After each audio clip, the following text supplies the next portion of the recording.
But at the moment, I want to talk about something else. I want to talk about negativity. You heard of it, right? That little demon that lurks in each one of our heads and destroys our lives.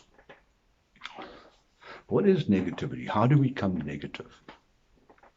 Well, we see shit that's going on and we work out that we can't, or we try and fix it, we don't fix it, right? And then we become negative. Next time they ask us to fix it, we're like, no, I don't want to do that because you. And so you build up this whole compendium of negativity on all situations. And there's so many of these situations in South Africa at the moment that we are building up these reservoirs going to heaven of negativity. And we get up in the morning and things don't work, and before we know it, we're in a state of psychosis because we don't know how to react to our day. And we become ratty and inefficient and dysfunctional and nasty and horrible, all because of our negativity, or mostly because of our negativity. Maybe some of them are just assholes, okay? But so how do you handle it?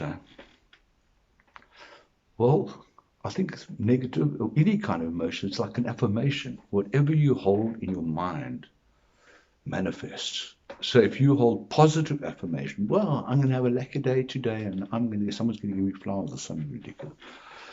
And it manifests, it comes right. I mean, not the flowers, but you might get a card. I don't know. It's just you find that the positivity comes back, and negativity, you manifest. You're going to go pay the electricity bill, and you find out just before you leave, the power gets cut off, or there's a bloody, what do they call this thing, load shedding. And then you get in the car and you've got a puncture, and then you try and open the garage.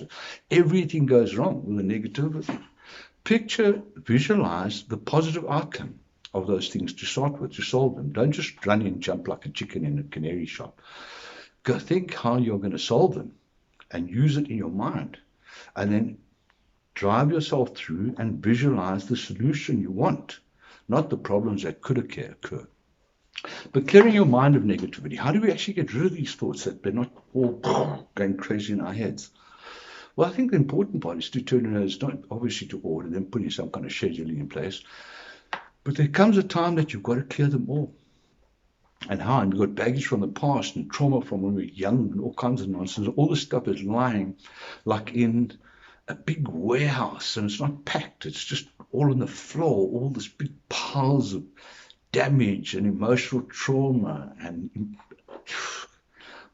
like piles of lasagna, okay?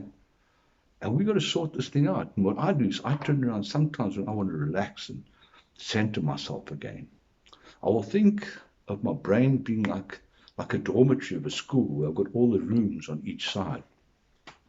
And all of that stuff that was in the warehouse, that was lying in the warehouse in these big piles of lasagna, is now lying outside. It's been vaguely sorted outside each of these doors down this corridor, okay? And in my head, I've got to go down, and I find them. Obviously, I've handled baggage before. Tried to. I mean, it's every now and again the door bursts open and it comes up. But anyway, and I take the stuff that is hassling me in the car. I will confront it. I will resolve how I'm going to sort it out, and I will put it away. I'll put it in the room and I'll close the door. I know where it is, but I actually take the stuff out of my corridor, which is my conscious mind, my thought processes, and I move them. I know it's only a trick in my mind, I think, but it sort of works for me.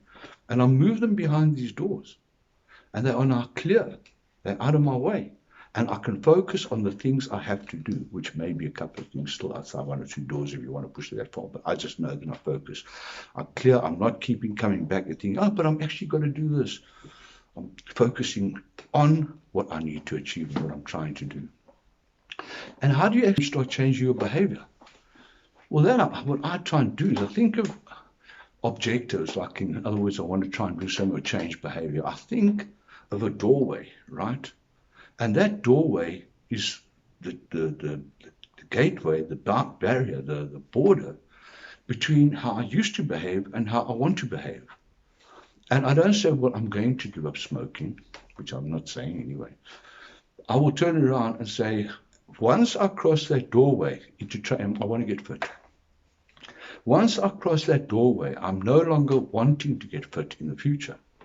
I have started the process, even if it's only to plan. But now I've got a bit of a guilt, a little bit of a creative conscience coming in there that will start galvanize me to do what I need to do to achieve what I want to achieve.